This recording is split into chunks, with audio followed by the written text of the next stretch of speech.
Décideur au conseil, une question de choix. Bonjour, bienvenue dans cette capsule vidéo de partage de ma pratique de formateur conseil en entreprise sur le terrain des relations humaines. C'est un terrain vraiment curieux, les relations humaines. C'est à la fois très important et pourtant on n'a pas toujours envie d'y travailler. De fait, cela engage. Et quand il y a une transmission à la tête d'une entreprise, qu'elle est dans les tuyaux et qu'elle ne se passe pas vraiment comme prévu, eh bien, moi je propose mes services. Mais de fait, parfois il faut vraiment insister. Dans ces périodes d'incertitude, eh bien, un regard extérieur, des contributions extérieures, ça peut être bien utile. Un autre genre de situation que j'ai rencontré le mois dernier, c'est un collaborateur qui travaille avec son chef d'entreprise et du point de vue du chef d'entreprise, cette collaboration ne fonctionne plus exactement comme il faudrait. Il y a une difficulté et il voudrait dépasser cette difficulté. Donc pour comprendre chaque situation et chercher à avancer à partir de là, je vais bien sûr aller à la rencontre des personnes rencontrées. Je vais m'intéresser aux dirigeants, je vais m'intéresser aux collaborateurs, je vais m'intéresser aux successeurs, et puis plus largement à l'ensemble de l'équipe, pour essayer de recueillir le maximum de perceptions de l'entourage. Et à l'occasion de chaque rencontre, à l'occasion de chacun de ces entretiens, je vais chercher à savoir, au fond, mais comment chacun arbitre ses choix, comment chacun se décide, et comment chacun prend en compte la décision de l'autre, comment chacun conseille des prises de position. Alors, pourquoi cette porte d'entrée ? Eh bien, parce que, de mon point de vue, la prise de décision dans la conduite de ses affaires, qu'on soit opérateur, qu'on soit chef d'équipe, et encore plus, bien entendu, quand on est chef d'entreprise, c'est essentiel. C'est vraiment une clé, et du coup, selon nos tendances propres, selon comment soi-même on est structuré dans sa nature, eh bien, je constate qu'on n'a pas les mêmes atouts spécifiques, soit pour la prise de décision, soit pour le conseil.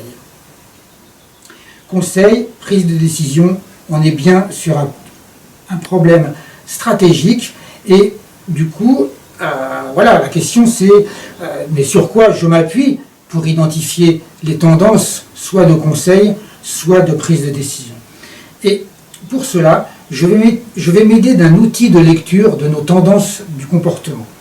Alors, c'est un outil riche, complexe, et pour en savoir davantage, je vous invite à approfondir sur le site d'ITER Édition des présentations qui ont été réalisées pour justement mieux appréhender les différentes données qui structurent nos tempéraments. C'est un outil de lecture des économies de nos comportements. Alors, pour moi, dans les cas que je vous présente, dans ma position de formateur conseil, finalement, je l'utilise de manière assez simple. L'outil est très complexe, mais il peut être utilisé aussi de manière assez simple. Et pour cela, je vais mettre en balance deux pôles de notre tempérament. Alors, le premier pôle de notre tempérament, il s'agit de la vitalité. La vitalité, c'est celle qui nous permet de tenir debout, qui nous permet de nous mettre en mouvement, qui me permet tout simplement de tenir ce stylo. Et puis, le deuxième pôle de notre tempérament qui m'intéresse ici, c'est la cérébralité. Celle qui me permet de mieux comprendre les situations, de les analyser et du coup de faire un bout de chemin avec les personnes à partir de cette compréhension.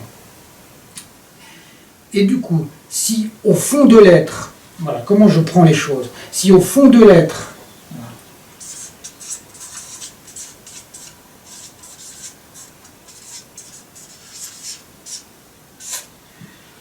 tout compte fait, c'est la vitalité qui m'apparaît peser le plus lourd,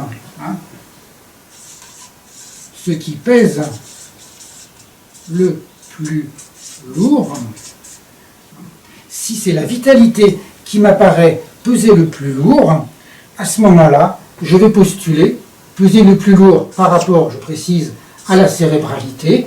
Je vais postuler à ce moment-là une personne qui a plutôt des capacités à la prise de décision.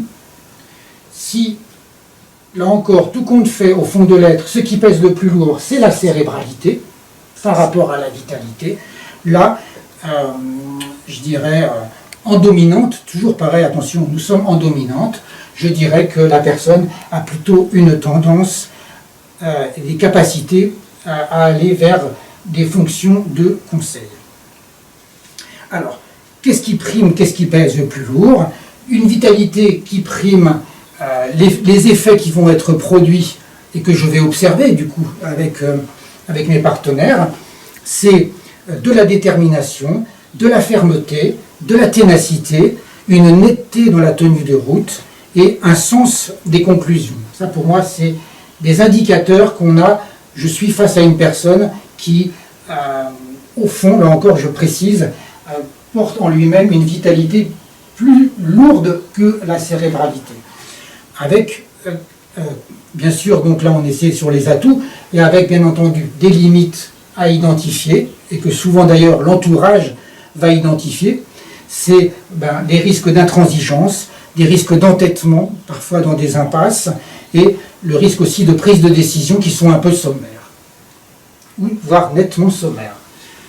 Dans le cas de la cérébralité, si c'est elle qui au fond de l'être pèse le plus lourd, les effets perçus en valeur, ce sont des effets de comportement nuancés, une capacité à évoluer mentalement dans les prises de position, une capacité aussi à explorer mentalement les différentes pistes qui s'offrent par rapport à des problématiques qui se présentent à nous, et puis également, lorsqu'il y a des difficultés, les moyens naturels de se remettre en cause, et de remettre en cause les problématiques qui se présentent.